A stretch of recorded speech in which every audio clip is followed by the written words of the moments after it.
repeatedly heard that we're working on it, and nothing's really been done. An Austin firefighter now turning to KXAN after months of meeting with city leaders to share her story.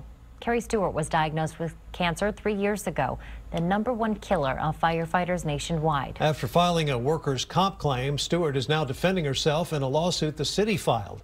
KXAN investigator Kylie McGivern found Stewart is not alone.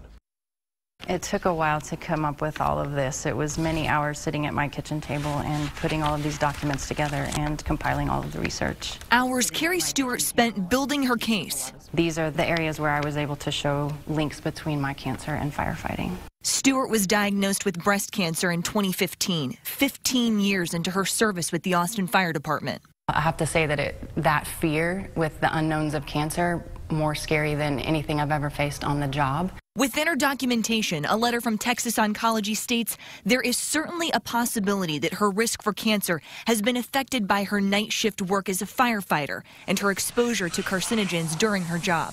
We fight different scenarios at work, and now we're fighting cancer, and then we find that we're fighting the cities that we work for as well. I just want to make sure that my care and my family are covered in the future. You see, the state ruled in Stewart's favor, determining her cancer was work-related. The city then filed a petition for judicial review to declare that her particular injury is not work-related and that she is not entitled to benefits. The city went on to write, the International Agency for Research on Cancer has determined that firefighters may have increased risk for developing certain cancers, such as lung cancer, but not breast cancer. And the city also sued Stewart for attorney's fees. We're still all just amazed and shocked and feel a little bit betrayed. But the first judge ruled in Carrie's favor. A 3-judge appeals panel refused to reverse that judge's decision, and the city continued on into the courthouse. It's almost unbelievable on the facts of this case. A case Stewart's attorney says he's seeing mirrored in other parts of the state. Texas firefighters are under attack on these cancer claims across the state of Texas. Most of their claims have been denied, and a number of firefighters have been taken to court, just like Carrie, in the Dallas area, in the Houston area, and it's wrong and it needs to stop. We are kind of creating a network of people who've had to go through this, and we can help each other through it too. Help each other as they fight for help from the cities they serve. In a statement, the city's law department told us it's hoping to overturn the state's finding that exposure to shift work is a cause of cancer.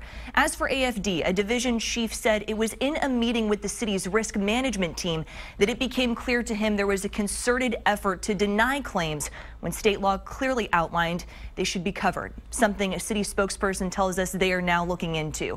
If Stewart's story sounds familiar, it's because we heard from another Austin firefighter last year. Crockett Foster is now retired and battling stomach cancer. The city also denied his workers' compensation claim, saying in that case, Foster missed the deadline to file for it within 1 year of his diagnosis. He's continuing to fight for benefits, heading to Dallas with his attorney before the end of the year. Robert and Sydney.